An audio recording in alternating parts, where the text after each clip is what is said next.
بسم الله الرحمن الرحیم الفصل العاشر منهاج المسلم فی آداب الضیافہ 32 نمبر سبق اسمیاج مہمان نوازی کے جو آداب وہ ہم بیان کرنے جا رہے ہیں۔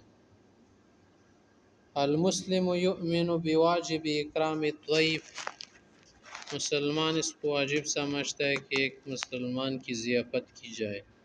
وَيَقْدُرُهُ قَدْرَهُ المطلوب، اس کی قدر بھی کرتے۔ وَذَلِكَ لِقَوْلِ الرسول صلی اللہ علیہ وسلم، آپ علیہ السلام نے فرمایا مَن یؤمن باللہ والیوم الآخر فلیکرم ضیفہ، جو مسلمان ہو تو وہ مہمان کا اکرام کرے گا۔ دوسرے حدیث میں بھی یہی ہے کہ اس کو جائزہ کھلائے گا۔ جائزہ کا معنی یومہ ولیلۃ، ایک دن رات کا کھانا کھلانا، یہ واجب ہے۔ والضیافۃ ثلاثۃ ایام، اور 3 دن ضیافت ہوتی، اس کے بعد جب ما کان وراء ذلک فهو صدقۃ، و صدقہ شمار ہوتا ہے۔ اب آگے آداب بیان کرتے بالدعوۃ الیہ وہی ان یدعو للضیافۃ الاتقیاء دون الفساق والفجر، مہمان نوازی سے لوگوں کی کرے جو نیک ہو، جیسے پیغمبر صلی اللہ علیہ وسلم کی حدیث ہے کہ لا تصاحب الا مؤمنا ولیأکل طعامک الا تقی، تمہارا کھانا متقی شخص کھائے۔ نمبر 2، اللہ یخص بضیافت الاغنیاء دون الفقراء، صرف ایسا نہ کرے کہ غنیوں کو بلائے اور فقیروں کو چھوڑ دے، کیونکہ حدیث ہے کہ شر الطعام طعام الولیمہ یدعا الیہ الاغنیاء دون الفقراء، وہ کھانا بہت برا کھانا اور ضیافت ہوتی جس میں فقیروں کو چھوڑ کے صرف غنیوں کو بلائے۔ نمبر 3، اللہ یقصد بضیافت التفاخر والمباحات، فخر و مباحات کے لیے ضیافت نہ کرے کہ ماشاءاللہ بڑا مہمان نواز آدمی اور بہت کھلاتا ہے، بل یقصد الاستنان بسنت النبی علیہ السلام والانبیاء من قبل کہ ابراہیم علیہ السلام والذی کان یلقب بأبی الضیفان، کہ پیغمبر صلی اللہ علیہ وسلم کی سنت زندہ کرے، اور ابراہیم علیہ السلام اور انبیاء وہ بھی کیا کرتے تھے؟ مہمان نواز تھے، میزبان تھے۔ میزبان کا معنی بحید خال سرور المؤمنین، اور دوسری نیت اس یہ کرے کہ سے مسلمان خوش ہوتے ہیں، کیونکہ جس کو تم دعوت دو کھانے کی وہ خوش ہو جاتے۔ وَإِشَاعَةِ الْغِبْطَةِ وَالْبَهْجَةِ فِي قُلُوبِ الْإِخْوَانِ، اس سے ان کے دلوں میں خوشی چھا جاتی ہے۔ نمبر 4، اللہ يدعو الیہ من یعلم انه یشق علیہ الحضور، ایسے شخص کو بھی نہ بلائے جس کے لیے آنا مشکل ہو۔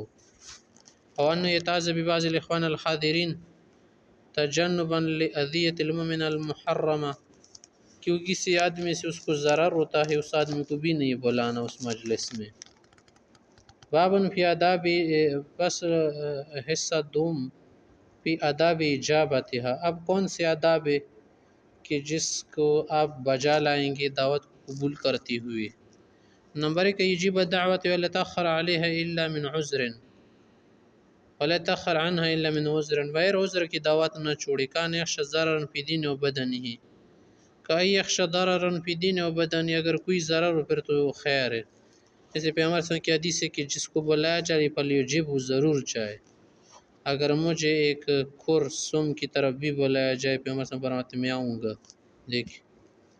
نمبر 2، اللہ یمیز فی الاجابۃ بین الفقیر والغنی، فقیر اور غنی میں فرق نہ کرے، بس جائے جس نے بھی دعوت دی ہے قبول کرے، کیونکہ اگر ایسا کرے گا تو کثرا لخاطر، اس کا دل ٹوٹے گا، تکبر بھی اس میں ہو سکتے، والکبر ممقوت، کبر تو اچھا نہیں۔ وامر فی اجابۃ دعوت الفقراء، فقیروں کی دعوت قبول کرنے کے متعلق آیا ہے کہ ان الحسن بن علی رضی اللہ عنہ مر بمساکین وقد نشروا کثرا علی الارض وهم یاکلون، حسن رضی اللہ عنہ ایک جگہ جا رہے تھے، کچھ مسکینوں نے ٹکڑے بچا کر کھا رہے تھے، تو انہوں نے کہا کہ آ جائیے یا ابنۃ بنت رسول اللہ، یا ابن بنت رسول اللہ، فقال نعم، کیوں نہیں آؤں گا، ان اللہ لا يحب المتکبرین، ونزل من بغلته واکل معهم، ان کے ساتھ بیٹھ کر کھانا کھا لیا۔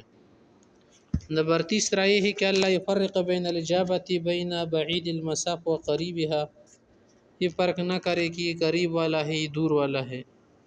وَإِنْ وُجِّهَتْ إِلَيْهِ دعوتان أجاب السابقة منهما، اگر دو دعوتیں مل گئی ہے، دونوں جگہ سے دعوت نامے آئے ہیں یا کسی نے دعوت دی ہے، تو پھر قریب کے پاس جائے، نہ اس کے پاس جائے جو کیا ہو پہلے دعوت دے چکا ہو، بعد والے کے پاس نہ جائے، یا دونوں کے پاس جائے، تھوڑا اس کے پاس کہے تھوڑا اس کے پاس۔ یا ایک کے پاس جا کر کھا لے، دوسرے کے پاس صرف حاضری دے، یہ بھی طریقہ ہے۔ نمبر 4 لا تأخر من اجل الصوم بل يحضر، نفلی روزی کی وجہ سے پیچھے نہ ہٹے، اگر وہ خوش ہوتا ہے تو پھر اس کے ساتھ کھا لے، نفلی روزہ پھر رکھ لے، کیونکہ لأن ادخال السرور علی قلب المؤمن القرب، مسلمان کا خوش کرنا بھی ثواب ہے، نفلی روزہ بھی ثواب کے لیے لوگ رکھتے ہیں۔ دیکھیے حدیث میں ہے کہ اگر کھانا چاہتے تو کھا لے، ورنہ کیا کر لے، بول دے کہ میں روزے سے ہوں، بس آپ لوگوں کو اللہ اجر جزیل دے۔ سمجھ گئے؟ آگے 5 نمبر پر عین و بیجابتی اکرام اخی المسلم لصاب علیہ الخبر، کہ اس سے نیت کرے کسی مسلمان کے اکرام ہوتے، کیونکہ اگر آپ نہیں جائیں گے تو ذرا خود کو ہلکا سمجھ لیں گے، کیونکہ اس میں نیت ہوتی ہے نا، نیت سے بھی ثواب ہوتا ہے۔ نمبر 3 حصہ فی آداب حضورہا، حاضری کے وقت کون سی آداب ہے جس کا خیال رکھا جائے؟ جب آدمی جائے نا تو دعوت میں جاتی ہوئی ان آداب کا خیال رکھے، ان لا یطیل الانتظار علیہم فیقلم، زیادہ انتظار ادھر نہ کرے، ولا یعجل المجیء ویفاجئهم، جلدی وہاں نہ جائے جب تک کھانا تیار نہ ہو۔ نمبر 2 اذا دخل فلیتصدر المجلس بل یتواضع فی المجلس، جب وہاں جائے تو صدر نشست پر نہ بیٹھ جائے، جو صدر نشست ہوتی ہے نا، جہاں پر گھر والا بیٹھتا ہے، گھر کا آدمی بیٹھتا ہے مجلس کا۔ وَإِذَا شَرَ لِصَاحِبِ الْمَحَالِ بِالْجُلُوسِ بِمَكَانِ جَلَسَ فِيهِ، جا کا بول دے وہاں بیٹھ جائے۔ نمبر 3 يعجل بتقدیم الطعام للضيف، مہمان کو پہلے کھانا دے، لأن فی تجلیل اکرام، اس میں زیادہ اکرام ہے، اور شریعت نے اسی کا حکم دیا ہے۔ نمبر 4 کہ اللہ یبادر فی لرفع الطعام قبل ان ترفع الاید عنہ، جب تک لوگ ہاتھ نہ اٹھائے کھانے سے تو کھانا نہ اٹھائے، جب فارغ ہو جائے تب کھانا اٹھائے۔ نمبر 5 یقدم للضیف قدر الکفایہ، اتنا کھانا رکھ لے جو کھا سکتے، اتنا نہ رکھے کہ ضائع ہو جائے یا بعد میں لوگ اسے کھانا پسند نہ کرے۔ اسے تقلیل نقص فی المروءہ، کم کھانا رکھنا بھی اچھا نہیں ہے، مروءت کے خلاف، وزیادہ تصنع و مراءہ، اور زیادہ رکھنا بھی تصنع بناوٹ ہے، وکیل الامرین مضمون، دونوں اچھا نہیں، معتدل انداز میں۔